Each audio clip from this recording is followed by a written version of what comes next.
Hello, welcome to Accounting with Arpit Garg.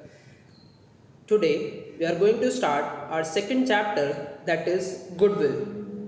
I hope you have seen all videos of chapter first. If not, you can go to the channel and view those videos there.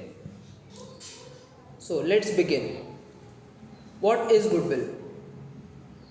Suppose there are many shops in a market, but we see that there is always one shop which outshines, where there are more customers, where rush is there at any point of time.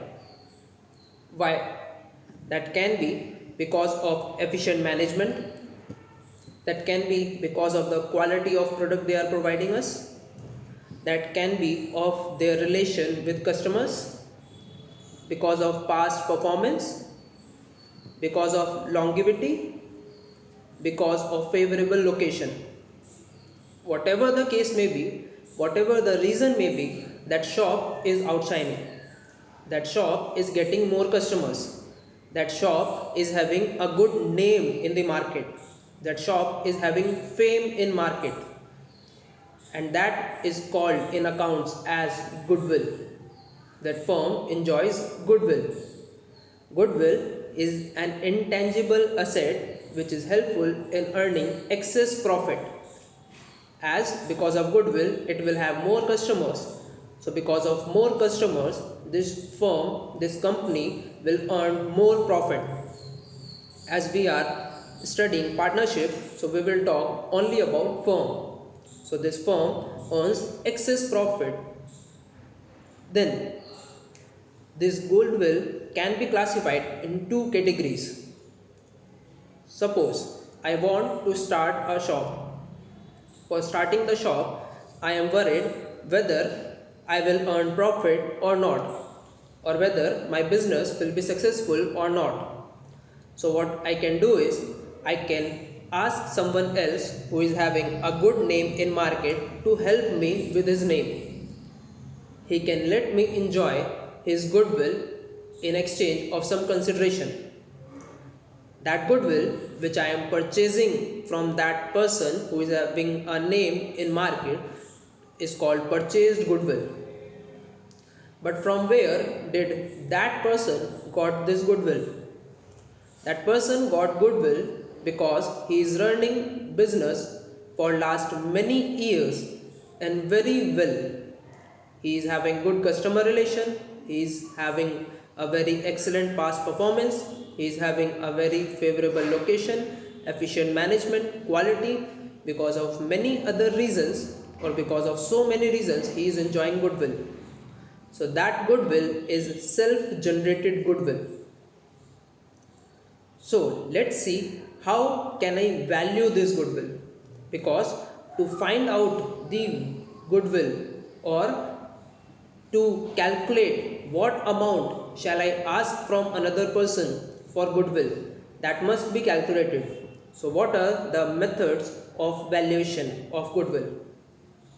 First is average profit method, second super profit method, third capitalization method. Then average profit method has two methods: simple average profit method and weighted average profit method. And capitalization method too has two methods: capitalization of average profit and capitalization of super profit. These valuations, or the steps to value goodwill, or the formulas to value goodwill, we will study in our next videos. But for now, let's look what is the need for valuation of goodwill. Do I need it only while purchasing or selling goodwill, or any other time also? This goodwill need to be valued at the time of admission, because when new partner will come, he will start enjoying goodwill because of the name of our firm, and our firm is having name because of our old partners previous efforts. So we'll ask amount of goodwill from him. At the time of retirement, when a person is going, we will give the amount to him for the goodwill he has worked so hard. At the time of death of partner, we will give the amount to his nominee. At the time of dissolution, if our firm is getting closed, then we can sell our goodwill to another person. Just like a mobile company got closed, but then another person started a company of mobile with the same name. So that was the case of dissolution, and in that dissolution, goodwill was sold to another person. It can be valued at the time of change in profit sharing ratio or at the time of amalgamation. Amalgamation is when two firms join to form a single firm. That's it for today. If you like the video, please hit the like button, subscribe the channel. Thank you. This is Accounting with Arpit Garg signing off. Bye bye. Take care. Keep learning. Stay safe. Jai Hind.